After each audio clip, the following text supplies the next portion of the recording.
Hey, what's going on, guys? James here bringing you another YouTube video, and this one is going to be another episode of the Universe Reactions, and this one I'm recording not too long after I recorded episode 3, which was the second episode of Raw. I just kind of want to record it, so we're going to get into this next episode, which is the second episode of Smackdown. Again, for refresher in case you're new, back in the day when this was recorded, I ran Smackdown, and this is the second episode I booked, so let's go ahead and just get into it. Here we go. Another YouTube video, and this is episode 4 of my co-op universe mode, in the second week of Smackdown. And this, like I just said, this is the second week of Smackdown.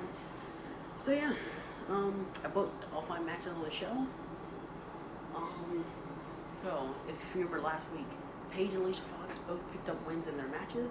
But this week it's Alicia Fox versus Paige. And then Tyler Breeze versus Ryback. Tyler Breeze won the Fatal 4-Way, so he's gonna face Ryback this week. Then we have SmackDown's the Dudley Boys taking on T.I. and Alex Rain from Raw. We have Kevin Owens and Chris Jericho going one-on-one. Then we have Bray Wyatt versus Randy Orton, the 2 top contenders for Danny Bryan's World Heavyweight Championship. Okay, so to pause it real quick, I just gotta say, so the card I don't think is bad. Once again, I said it before, but there are some things that I find kind of weird. It's like, why exactly are Bray and Randy the top 2 contenders for Daniel's titles? Like, we've seen no one really at the start of this. We know that, like, if you were watching this at the time, it's like, you know that there was a tournament that you didn't see that Daniel apparently won to become the World Heavyweight Champion. Bray beat Daniel, but Randy wasn't there. What? I don't know.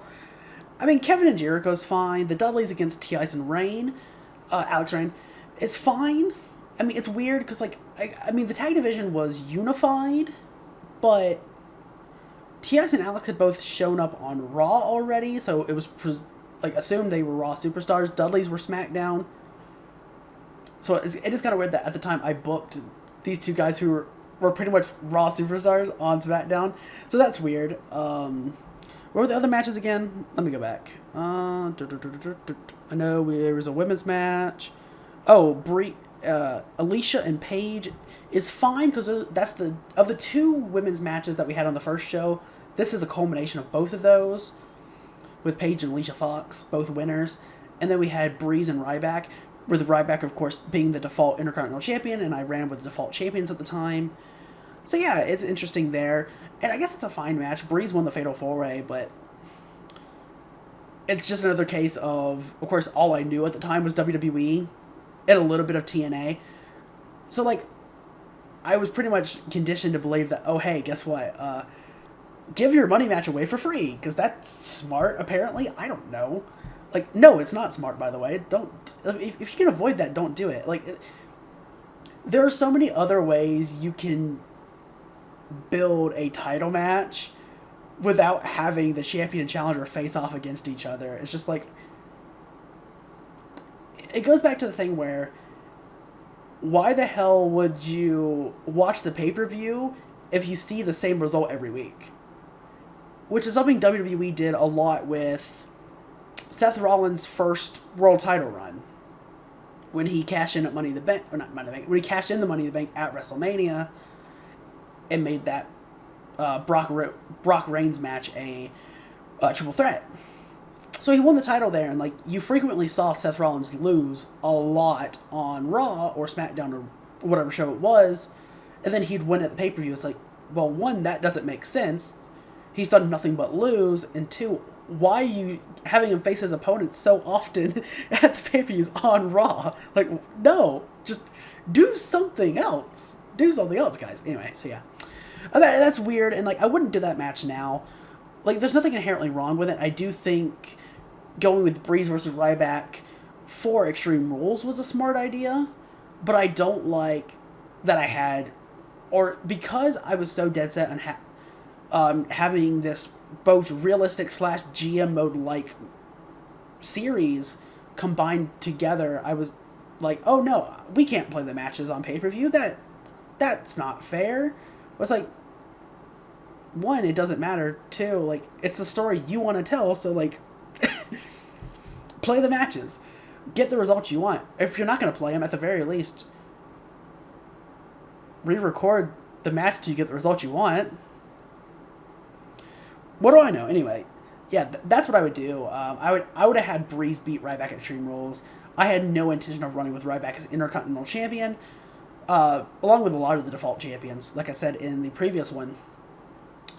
But yeah, I wouldn't have Breeze versus Ryback here. I'd probably have Breeze versus either Neville or Styles, since neither one of them took the pin in the Fatal 4-Way. Maybe do a tag team match, but then you run the risk of the can they coexist thing, and that's kind of, it's not bad when used like sparingly, used kind of rarely, but you also then run the risk of doing it a lot, and that's just awful. But yeah, anyway, I'm going to shut up and get back to the video. Yeah. And before I start the show, so there are pay-per-views.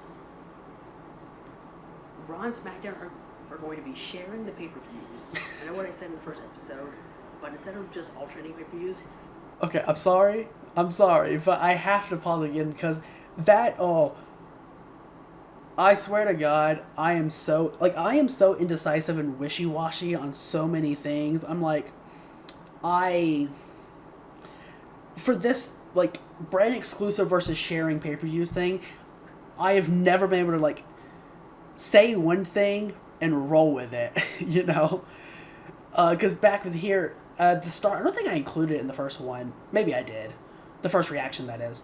But I said in the first episode of the series back in the day that we were going to have brand exclusive pay-per-views because I wanted to roll with that. Raw would get the first one, SmackDown would get the second pay-per-view, and so on and so forth until you got to, the big four.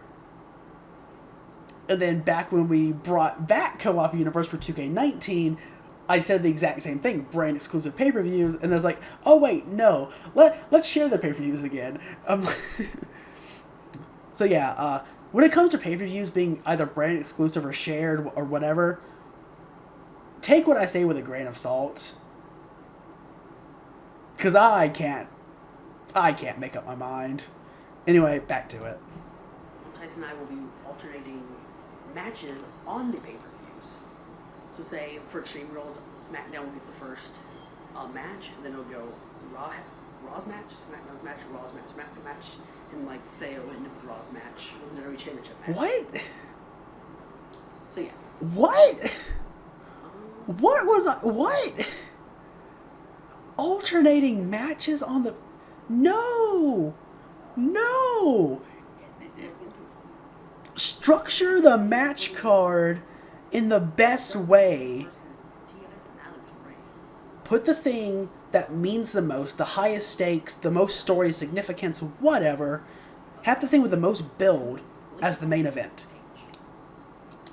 Even if it's not the world title, the thing with the most build should always have the main event. Unless you're super old school, then you can give the world title the main event, but I disagree with that. I'm of the firm belief that if something has the most build, it should be the main event. Look at John Cena versus The Rock at WrestleMania 28. That was deserving of the main event. It had the most build, it had the most stakes. Nothing was going to come close to that for fan build-up and what they were looking forward to. Also look at Hogan versus The Rock at WrestleMania 18. That should have main evented, but Triple H said, no, WWE title has to main event. AKA, he just wanted the fucking main event. But whatever, whatever. That's a story for another time entirely. But yeah, like, most build-up, the thing with the most build-up, main event. And then from there, the opener, think of something that's going to really pop the crowd. If this were happening in real life, something that would absolutely pop the crowd. And then just structure between the opener and the main event in the way you think best fits the card.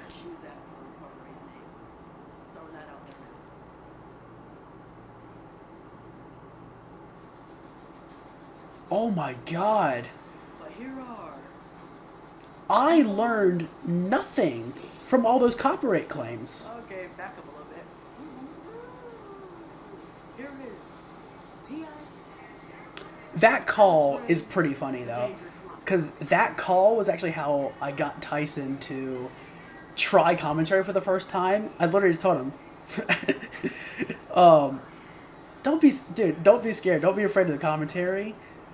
I literally Yeah. called Think about our custom wrestlers the Dudley Boys on commentary. So, I did not So that call is pretty funny. what we're rating. And past me, don't acknowledge that. It doesn't matter. That's not. The people don't care. Just like Snitch All they care about is two rookies versus. Don't acknowledge. Oh, okay. Okay, hang on. I gotta pause it. One, okay, past me. Don't acknowledge the name discrepancy thing. Doesn't matter. The people don't care. They care about two veterans, the Dudley Boys, facing two rookies. Here we go. That's the match. And two, this. Okay. Executed poorly as fuck. But on paper, I'm not mad at it.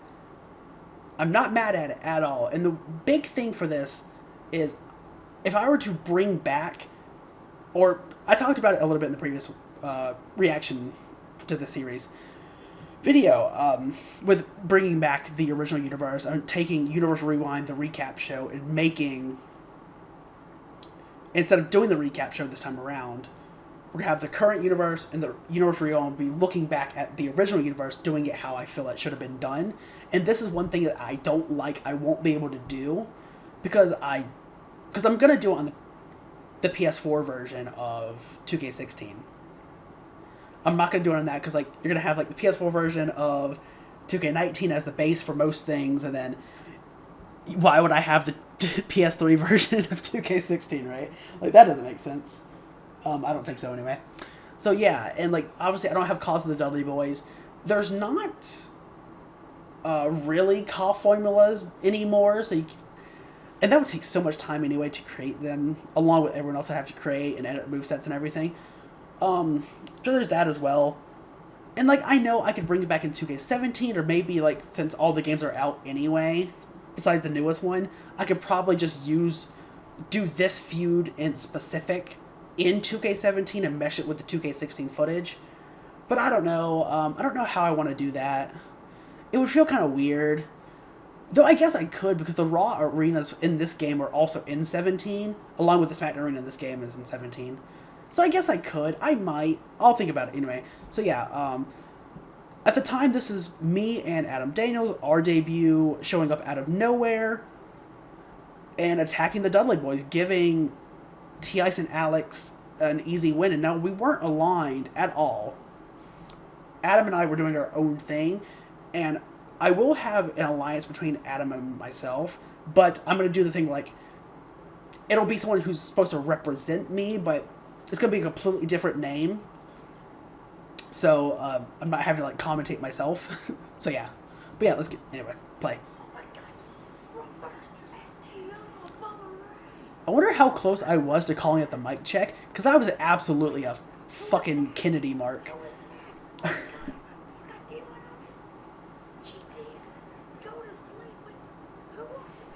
By the way, Adam Daniels looks like a goddamn edgelord here. Man, the fall, they're going to hit the Fallen Man. The Fallen Man, the high-low, whatever you, total elimination, whatever you want to call it, is such a damn good move. It's so cool. The AI being fucking stupid, by the way. And Alex Reed, he wanted to punish Bummer Ray, and that didn't work out apparently. So let's see. I had Adam Daniels as a complete edgelord. I had Alex Rain as a Hardy's wannabe. Thank God when I created the alternate attire for these dudes. Because I could not handle that now. I mean, they're already, like, not completely unique in the looks department anyway, but, like, they're super unoriginal here.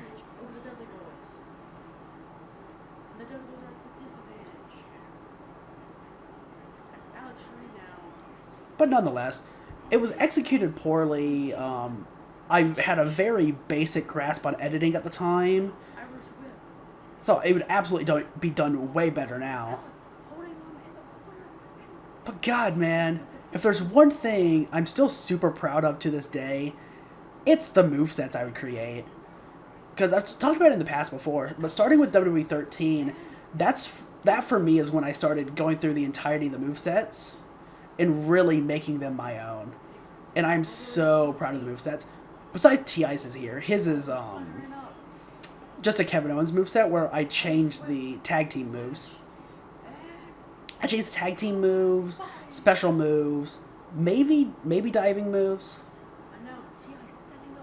Oh my God, he did have the meat hook clothesline. And that's when the meat hook didn't even connect properly either. The ad has Alex being fucking stupid. And he, you know what, I'm not gonna say anything because you can use a clothesline as a big move. Look at the clothesline from Hell. Look, if you're a fan of Pulse, look at James Fatal's closure. Like, you can use Brody Lee's discus clothesline. Like, you can use a clothesline as a big move. That's fine. So I'm not gonna say anything about that. And it was cool to see a clothesline as a finish. Honestly, kind of like wait. Oh, they must not have removed. I could have swore they did, but they must not have removed the custom soundtrack feature from the games on the previous gen. I guess they didn't. I don't know. Unless I was really stupid and edited this in, but I hope not.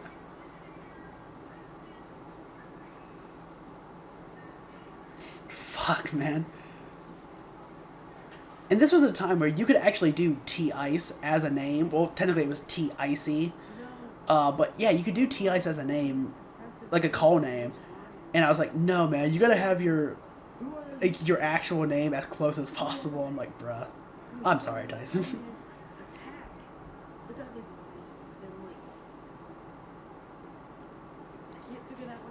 But, I mean, hey, you know what?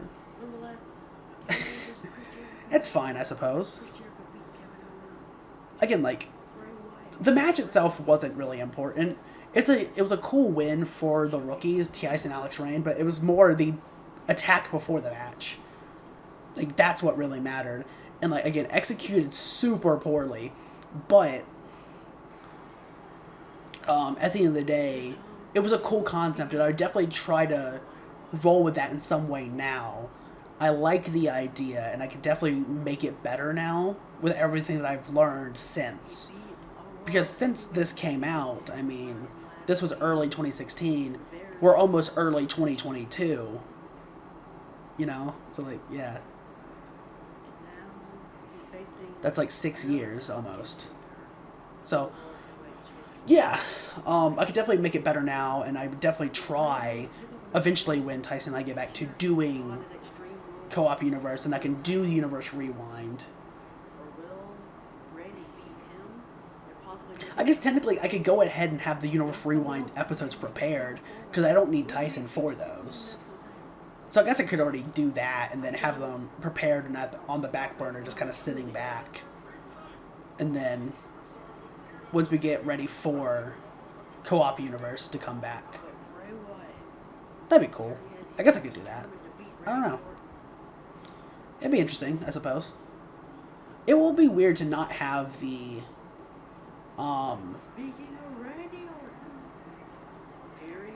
recap show.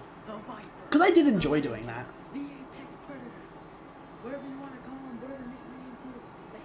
And I guess one thing I will say as well,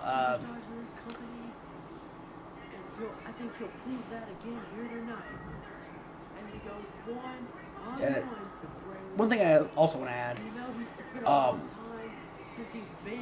I know I talked about a lot when we did Co-op Universe with 2K19 about how, like, we were on commentary, I was going by like Elliot James and Tyson was going by like Adrian Williams.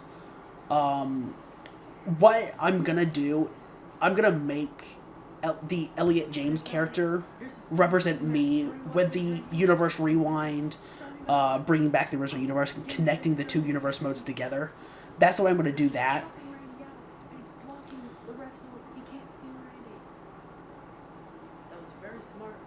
Right to block the ref. You know, it's interesting, but that's not the way that works. Like, See him choking at Randy. I mean, look, he may not be able to see your hand exactly, but little nature over there is still going to see what you're doing. Come on now. Bray Wyatt's taking Randy over to Suplex City right You would have to be blind to not see that. now. Randy counters. No offense to anyone that's blind, obviously.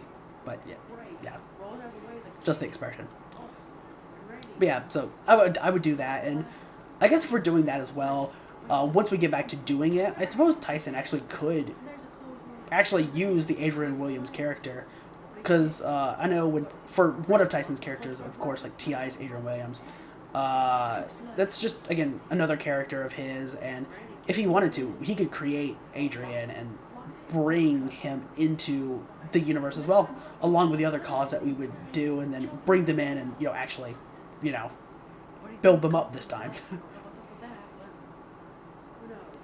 And now Randy, back suplex. And like, I think I'm pretty good at booking, but trust me, I am not the best by any means. I make mistakes, and it's just, you gotta learn from those mistakes and see next time you try something like it, if you can just do it better. But I mean, you're always learning. Never, don't think you're not. Now, I do remember, I wanted this to be like absolute domination from Bray on Randy.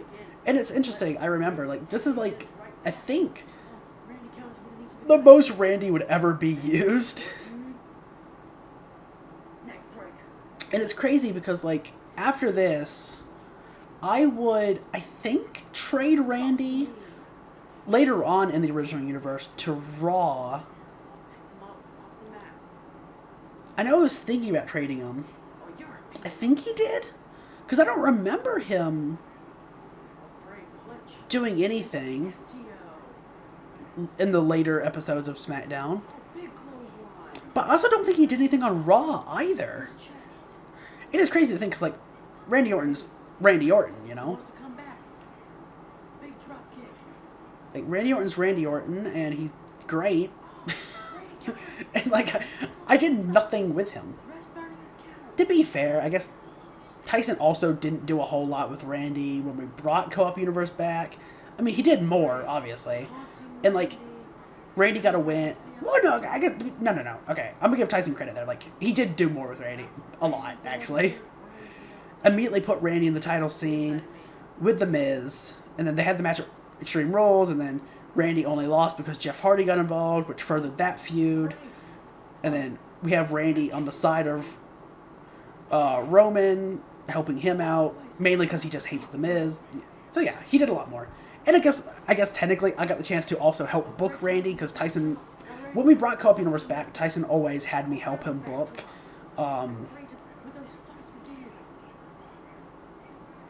Because I don't know, maybe Tyson just really likes building off of what I come up with. I don't know. Like, I know I really enjoy booking with Tyson that way. Absolutely. I think it's great when the two of us, like, really start getting into the headspace of what we're doing, what we're trying to book. Because it's just really fun, and we'll both kind of, like, once we both get into it, we kind of get, like, excited about it, and, like, he'll come up with an idea, I'll come up with an idea, and then there'll be plenty of times where, like, one of us will say something, and then the other will, like, okay, that's really cool. What if we changed it just slightly, did this, what if we just changed it slightly, added this to it, and we'll both keep going back and forth and doing that, and it's really cool. Like, we roll off each other so well. And I think that's the big thing that I like. Which I think is also probably the reason why I kind of, at least one of the reasons, not entirely, but a small reason why I did kind of stop being as invested.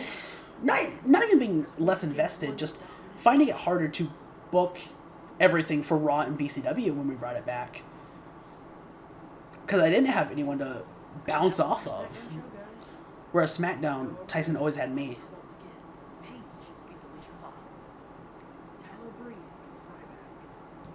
So let's see. So let's see what I can do. Compare the two from this to the first episode, right? Of SmackDown, that is.